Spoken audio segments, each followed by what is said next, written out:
we have SIPA, we have the PIPA. There are a lot of privacy acts that our education industry has to be regulated by. So we do have responsibilities, but then we're going to knock that out in 15 to 25 minutes. I agree with Dr. Miller. It's not about the compliance, but we got to go through the compliance. You see? Here are the topics that we're going to cover. As you can see, there's a lot of them. And they're not just about electronics too, right? There's things like data destruction. Last job I had, 2 weeks before I left, I went and did a little dumpster dive, which is, by the way, another thing that hackers do. They do dumpster diving. They go in to see, what kind of information can I get? And I found a stack of IEPs about this big, took them to my superintendent and put it on his table and said, "It's nice to work for you, sir. Oh, by the way, we need to buy some shredders, and we need to put them in these schools." And that's just one thing, right? So it's not just about Wi-Fi and passwords. Security goes well beyond just the machine.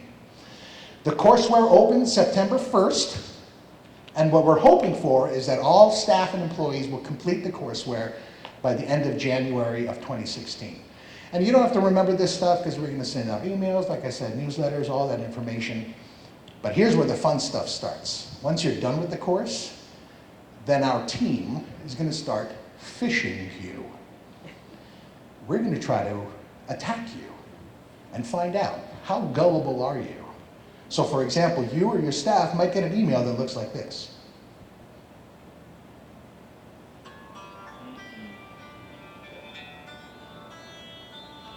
So did you call Gabriel? Yeah, Gabriel's giving me all the tricks here. So who's this email from? McKinney. Mark McKinney, right? Why not? It's .info, not .us. How many people do you think actually look at who is sending them the email? Look, it's signed by Mark McKinney, and they know that it's the associate superintendent. Well, gosh, they must know who Mark McKinney is. It can't be fake. But how easy is it for me to troll a website and find out who Mark McKinney is? Yes, sir.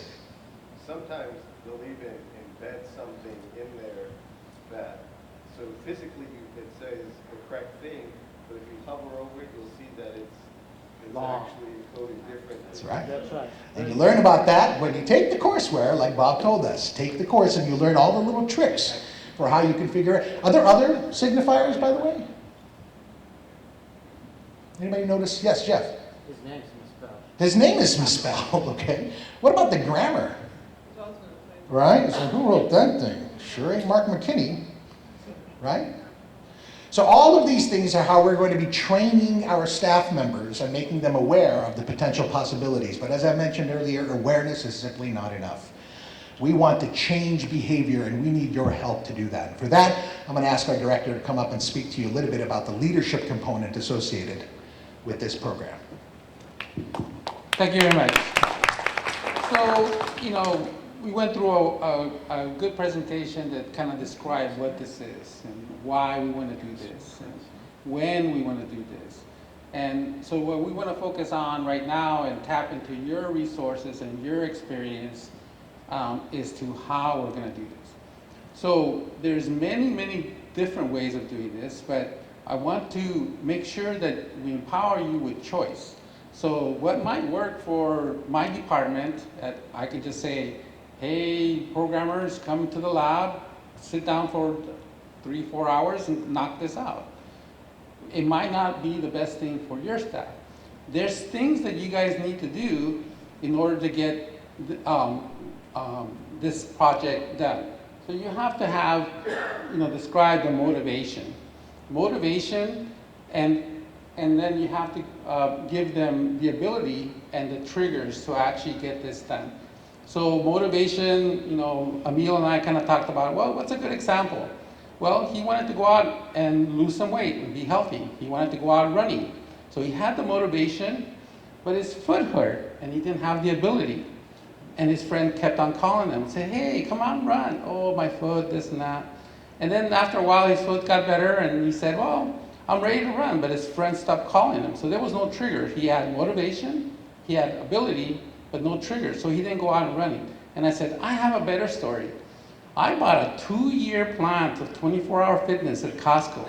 It was a great price. I mean, you get a monthly subscription for like $12. Been there twice. So what happened? I had the motivation. I was saving money, right? And it was good for me.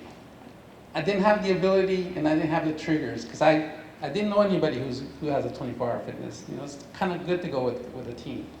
But I think that together, what I want to give you an opportunity, go to the prompt, the next one.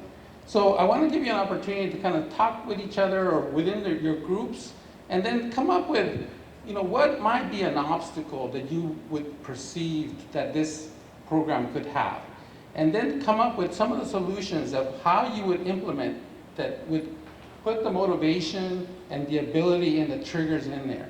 So give you a few minutes to think about that, maybe talk to your neighbor, and then we'll come back with some suggestions of what you might think. Okay. So any ideas?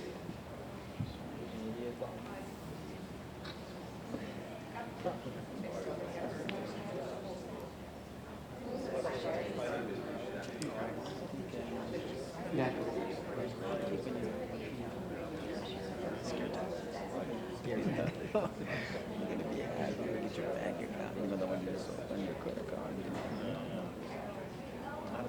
Yeah, so 3 major components at most. So sometimes some people can go real fast because they know.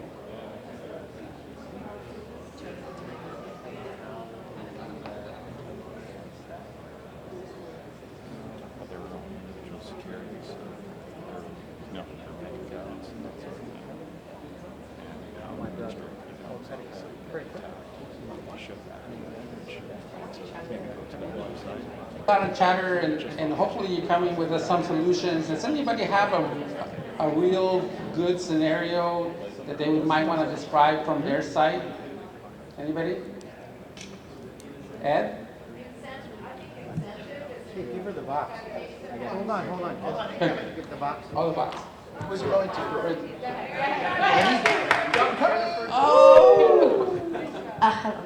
I think probably you need to build in some sort of incentive. I can think, especially with looking at your staff, and some way to maybe publicize it in a very positive way. Oh, so and so and so and so, they finished, you know, half of the modules, and give them some little thing that, you know, gives them recognition for having done that. I think there has to just be some kind of a monitoring system that maybe we could do on site. That wasn't too huge, but it was enough for the site that you're working at. Yeah, good choice. Okay. I think for us, with an office environment at PSS, it's easy for us to build it in to the schedule. Like every Friday, you know, we expect this module to be completed. And as far as motivation, just helping them see the connection. This is something that benefits you at work, and it's an integral part of the work we do, because obviously we have a lot of confidential information in PSS. But also it benefits them personally and keeps them safe at home. So it's a dual benefit, so that could be a motivator.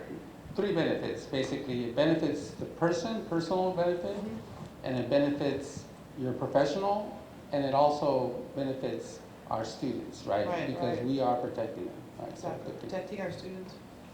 All the way in the back. Oh, I don't know about that. So this is, my thought was thinking about our students. We want our students to know this kind of behavior. We need them to be responsible users of technology. This is a life skill. Like all of this, we need to model the behavior that we want for our students. So Yeah. we need to know it so our students can know it. Yeah. So it's almost like a personalized learning plan, right? That you have to. Oh, what a good word. Yeah. Here, throw this. So, you know, you recognize, you know, that there's going to be challenges, but I think that we have enough motivation and we have enough ability, and we're going to provide a lot of triggers. So we're partnering with HR. We've already talked to them a little bit. We're also partnering with risk management. So we will find ways to give triggers and motivations and little prizes. We will be able to monitor who's taken the course and who's not. We'll be able to provide you lists, and that way you can, you know, have a discussion with people who haven't taken it and figure out how to motivate them, right? So one of the things that we want to eventually get to, you saw some of the slides of other districts that got hacked, and this is the Santa Ana Wins. This is a wide publication that goes out throughout the Santa Ana community, And it reports that Santa Ana Unified School District achieved maximum security, cybersecurity, protecting students and staff. So that's the story we want to go out. And that basically gives us, kind of like another motivation is basically we're reaching out to the community saying, we are, interested in protecting your students and our community. So we are, this is going to take a team. It's not going to be just IT or just human resources and risk management. We want people that are interested in this to join an advisory committee to kind of monitor and get ideas and guide through the problems, because we are going to have pockets of barriers, right? And so we need to be able to solve those. So we need your input. If you like this kind of stuff, you like kind of security and kind of that kind of information, or to be involved and to do an outreach, then this is something that you might be interested. Just email me or Emil, and we will set up a series of meetings where we would, you can help us launch this product, and we can monitor it and figure out what the next step is going to be. Okay? Any questions? How exciting is this, really? It's pretty cool, isn't it? All